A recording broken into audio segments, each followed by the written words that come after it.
নমস্কাৰ ওয়েলিছ অসম ইউটিউব চেনেলত আপোনালোকক আন্তৰিক শুভেচ্ছা জ্ঞাপন কৰিছোঁ মৰমৰ প্ৰিয় কৰ্মচাৰীসকল আজি আপোনালোক সকলোকে এটা গুৰুত্বপূৰ্ণ খবৰ দিব বিচাৰিছোঁ যেটো আপোনালোক সকলোৰ কাৰণে হেল্পফুল আৰু এই বিষয় লৈ পেলাই আপোনালোকক প্ৰথমে ভিডিও এটাও বনাইছিলোঁ আজি অসমৰ মুখ্যমন্ত্ৰী মহোদয় 3 ঘণ্টামান আগত এটা ফেসবুক পোষ্ট কৰিছিল সেই সম্বন্ধে আপোনালোককে এই ভিডিওটো বনাইছোঁ বিশেষকৈ ৰাজ্যিক কৰ্মচাৰীৰ বাবে যেটো বীমা আঁচনি শূন্য ব্যয় বীমা আঁচনি যেটো আছে সেই বিষয় প্ৰসংগ লৈ পেলাই আপোনালোক সকলোৰে আগত এই ভিডিওটো মই প্ৰস্তুত কৰিছোঁ গতিকে এই ভিডিওটো আপোনালোকে সম্পূৰ্ণ চাবলৈ আৰম্ভ কৰক কাৰণ মই ইয়াতে বিশেষকৈ এই যেটো টেমপ্লেট আপোনালোকে স্ক্ৰিনত দেখিবলৈ পাই আছে মুখ্যমন্ত্ৰী মহোদয় যেটো পেজত পোষ্ট কৰিছিলে হেতু আপোনালোকে নিজে গৈ পেলাই চাব পাৰিব মই আপোনালোককে দেখুৱাই দিছোঁ আৰু বিষয়খিনি ক'ব বিচাৰিছোঁ অতি গুৰুত্বপূৰ্ণ বিষয় আপোনালোক সকলোৰ কাৰণে হেল্পফুল হ'বলৈ যাব এতিয়া কৰ্মচাৰী সুৰক্ষা আৰু কল্যাণ আমাৰ অগ্ৰাধিকাৰ হেখিনি প্ৰথমে লিখিছে ৰাজ্যিক কৰ্মচাৰীৰ বাবে শূন্য ব্যয় বীমা আঁচনি এই আঁচনিৰ সৰ্বাধিক আৰু নিম্নতম এই বিষয়ে কি মানে বিষয় আছে সেইখিনি সম্পূৰ্ণ আপোনালোকক ক'ব বিচাৰিছোঁ 1 কোটি টকা ব্যক্তিগত দুৰ্ঘটনাজনিত বীমা থাকিব 1 কোটি পৰ্যন্ত ব্যক্তিগত দুৰ্ঘটনা যদি হয় আপোনালোকৰ হেতুৰ ক্ষেত্ৰত বীমা থাকিব নিম্নতম 2 কোটি টকা বিমান দুৰ্ঘটনাজনিত বীমা থাকিব 2 কোটি টকা যদি বিমানত এক্সিডেন্ট হয় তেনে ক্ষেত্ৰত থাকিব আৰু সৰ্বাধিক 1 কোটি টকা ব্যক্তিগত দুৰ্ঘটনাজনিত বীমা হয় তাৰ পিছত সৰ্বাধিক 1 কোটি টকা স্থায়ী সম্পূৰ্ণ পংগুত্বৰ দুৰ্ঘটনাজনিত বীমা যদি আপোনালোকে দুৰ্ঘটনা হৈ পেলাই একেবাৰে পংগু হৈ যায়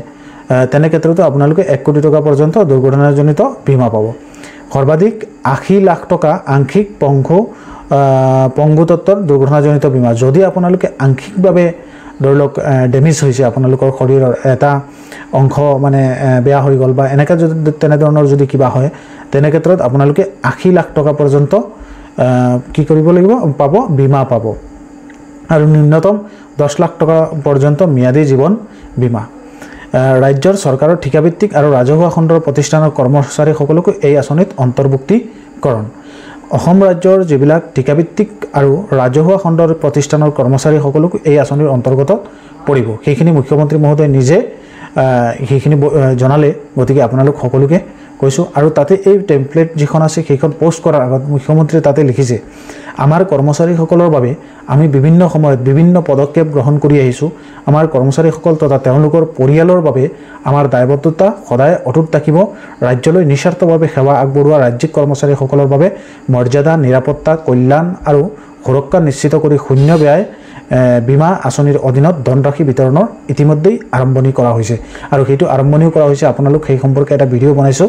গতিকে এইটো এটা গুড নিউজ আপোনালোক সকলোৰ কাৰণে কৰ্মচাৰীসকলৰ কাৰণে মই পুনৰ এই ভিডিওটো এইটো কাৰণত বনাবলগীয়া হৈছিল কাৰণ মুখ্যমন্ত্ৰী মহোদয় এই বিষয়ে ধুনীয়াকৈ বহলাই এখন টেমপ্লেট আকাৰে ধুনীয়াকৈ আপোনালোকক বুজাই দিয়া হৈছে সেইখিনি যাতে আপোনালোক সকলোৱে জানে তয় আৰু এটা টিপছ ইয়াতে আপোনালোকক কৈ দিব বিচাৰিছোঁ এই সম্বন্ধে যেহেতু আপোনালোকে ক্লেম পাব সেই সম্বন্ধে আপোনালোকৰ ফ্যামিলিৰ যিবিলাক মানুহ আছে তেওঁলোককে অৱগত কৰি ৰাখিব কাৰণ মানুহৰ এক্সিডেন্ট হোৱাৰ পিছত তেওঁলোকৰ ফ্যামিলিৰ মানুহে কিছুমান বস্তু বহুতো এনেকে ফ্যামিলি আছে যিবিলাক ফ্যামিলি বিলং কৰে এইটো বিষয় লৈ পেলে তেওঁলোকে হয়তো নাজানিব পাৰে গতিকে আপোনালোকে সেইখিনি অৱগত কৰাই ৰাখিব তেনে ক্ষেত্ৰত আপোনালোকৰ কাৰণে হেল্পফুল হ'ব কাৰণ বিপদৰ সময়ত হয়তো সেইখিনি আপোনালোকৰ মাইণ্ডত নাহিব পাৰে সেই কাৰণে আপোনালোকক আগতীয়াকৈ এই ভিডিওৰ যোগেদি জনাই দিছো সকলোৱে কুশলে থাকক আৰামে থাকক ভালে থাকক কাৰো কোনো ধৰণৰ সমস্যা নহওক সেইটোৱে কামনা কৰি আজিৰ এই ভিডিওটো ইমানতেই আৰু কৰ্মচাৰীসকলৰ এটো এটা গুড নিউজ দিবৰ কাৰণে এই ভিডিওটো প্ৰস্তুত কৰিছো ইনফৰমেশনটো শুনি পেলাই কেনেকৈ লাগিছে আৰু মুখ্যমন্ত্ৰী মহোদয় যে এই পদক্ষেপ লৈছে এই পদক্ষেপটো আপোনালোকে কেনেকৈ লাগিছে আমাক কমেন্ট কৰি জনাব পাৰে ধন্যবাদ নতুন এটা ভিডিওত লগ পাম থ্যাংক ইউ জয় অসম